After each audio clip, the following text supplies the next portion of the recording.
At 2:41 a.m. on December 4, 2025, at the Kacha Airbase in northwestern Crimea, the Russian MiG-29 with tail number Red 24 had just touched down after a sortie lasting more than 3 hours, its mission being to strike Ukrainian civilians in a residential area near Novoozerne, north of Kherson, a region repeatedly targeted by Russian air raids.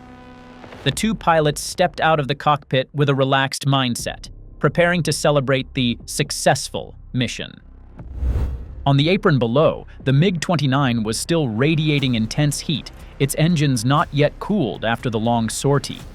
And perhaps they would never cool down again, because a brutal retaliation had already been set in motion. From more than 37 miles away, out over the Black Sea, a flight of 4 UJ-25 Skyline drones from Ukraine was racing just above the water, heading straight toward the western Crimean coast, home to the Kacha Airbase and a cluster of low-altitude radars around Simferopol.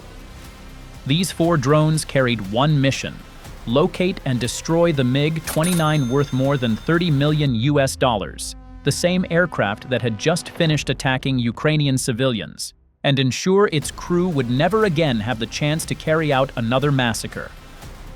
In addition, they were tasked with crippling the Irtish radar near Simferopol, a system designed specifically to track low-altitude targets such as UAVs, helicopters, strike aircraft, and Ukrainian cruise missiles. The two targets were nearly 37 miles apart, but they shared one thing in common. Both lay deep inside what Russia believed to be a safe zone, an area where Ukrainian UAVs supposedly could not reach. For more than 370 miles prior, the drone formation had flown in complete radio silence, hugging the coastline, slipping beneath civilian air corridors. They exploited every tiny gap in Russia's radar network, gaps charted by HUR analysts after months of data collection to get within striking distance. At 2:50 a.m., the 4 UJ-25s reached their split point. The navigation algorithm instantly divided them into 2 independent strike groups. K1 and K2 turned southwest toward Kacha Airbase.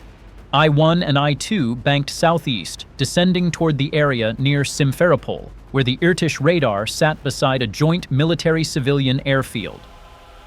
Their flight paths were sharp, jagged zigzags, drawn using terrain profiles, earth curvature, radar blind spots, and even the habitual on-off behavior of Russian surveillance stations observed over months. Inside a bunker near Kiev, a young officer performed a final check of the deviation table. The error from the optimal path was less than 3 feet. Everything was unfolding exactly as in the hundreds of simulations. When the drones were still 31 miles away, Russia's coastal Podlet K1 radar finally detected them. On the screen, the night duty operator saw a few faint blips appear and vanish. Estimated speed: 340 to 370 miles per hour. Altitude: extremely low.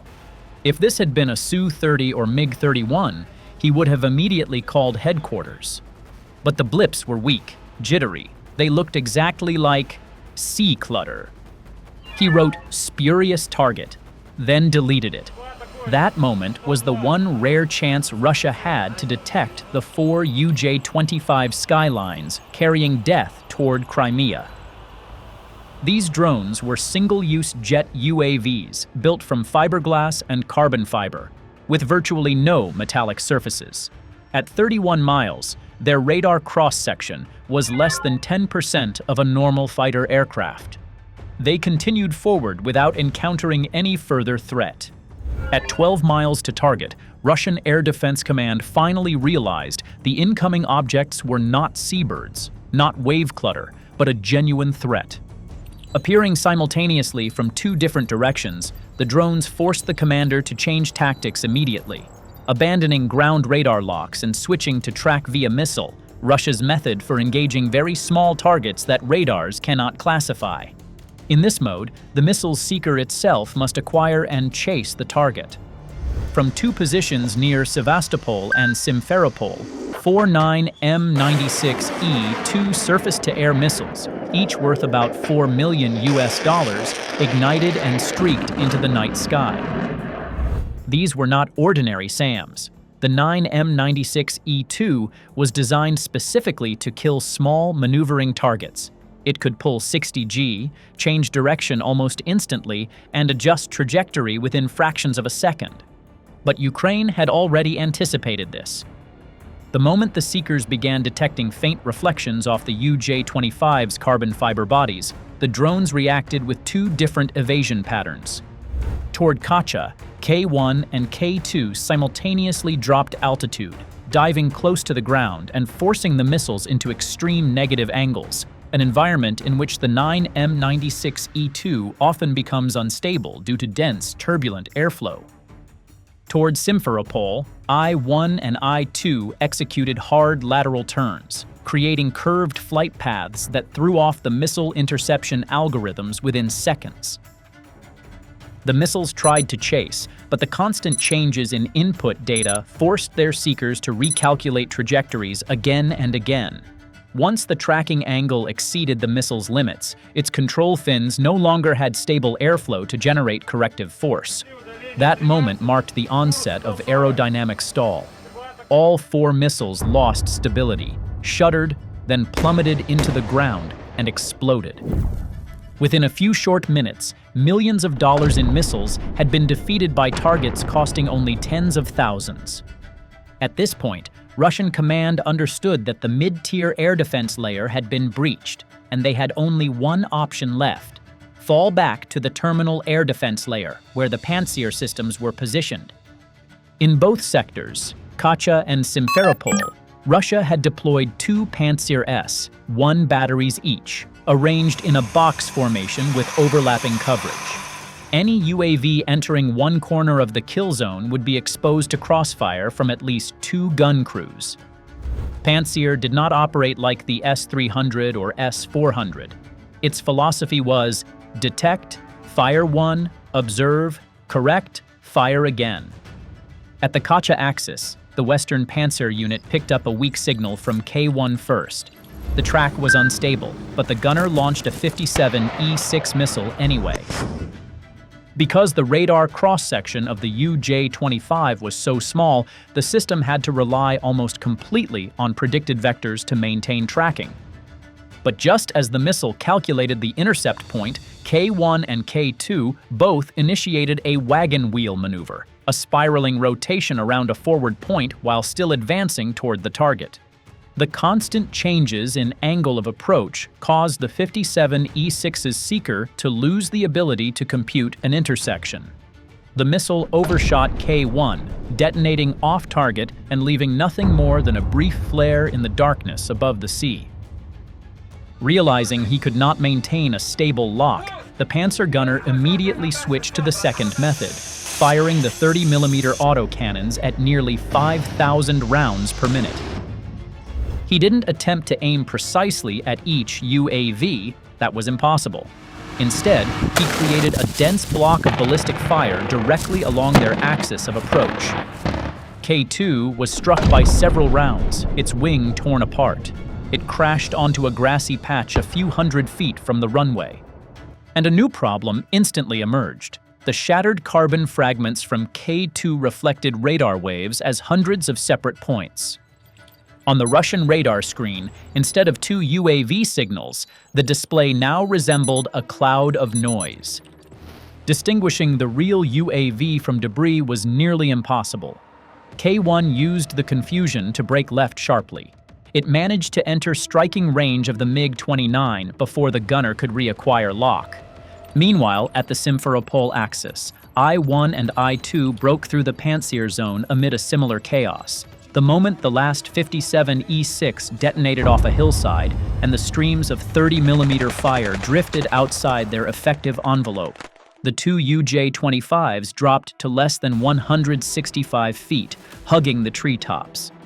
Directly ahead was their target, a radar installation Russia trusted absolutely, the Irtish system, responsible for monitoring the entire low-altitude band around Simferopol, where every previous Ukrainian UAV had been detected and destroyed. Tonight, it had become the prey, The remaining 3 UJ-25s were now entering their final attack phase. Inside the Kiev bunker, the infrared feed from K-1 sharpened. There, on the parking apron, the MiG-29 sat motionless. Its metal airframe radiated intense heat, the IR signature revealing the contours of the nose, wings, and tail. The UJ-25's automated system immediately marked the target. MiG-29, priority target number 1. A small message appeared on the interface. IR signature acquired. Priority target. K-1 held an altitude of 138 feet, speed stable at 382 miles per hour, and switched to terminal attack mode. 3.5 seconds later, K-1 slammed into the MiG-29's left flank, right at hardpoint number 3. A blast erupted, followed by a flash, and flames shot outward like a fan. The thermite core burned at 4,500 degrees Fahrenheit, melting through the airframe alloy almost instantly. The heat triggered a violent reaction inside the left wing's fuel tank, blowing apart the outer skin. The MiG-29, a fighter worth more than $30 million was completely erased by a drone costing only a fraction of that. Kacha was engulfed in fire, thick smoke rising across the entire apron. Fire crews rushed in, but just as they arrived, the MiG-29's auxiliary fuel tank detonated again, forcing them back dozens of meters. The airfield commander ordered the entire runway shut down, fearing more UAVs might strike technical areas or fuel depots. Within minutes, nearly every defensive system at Kacha descended into chaos. While Kacha burned after the strike on the MiG-29, I-1 and I-2 entered their terminal phase against the Irtysh SQ radar, the most critical low-altitude surveillance node around Simferopol.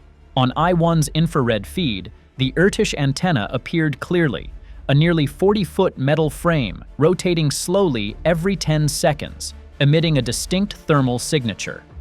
Behind the antenna was the control cabin. Its door was still open, and silhouettes were moving frantically inside.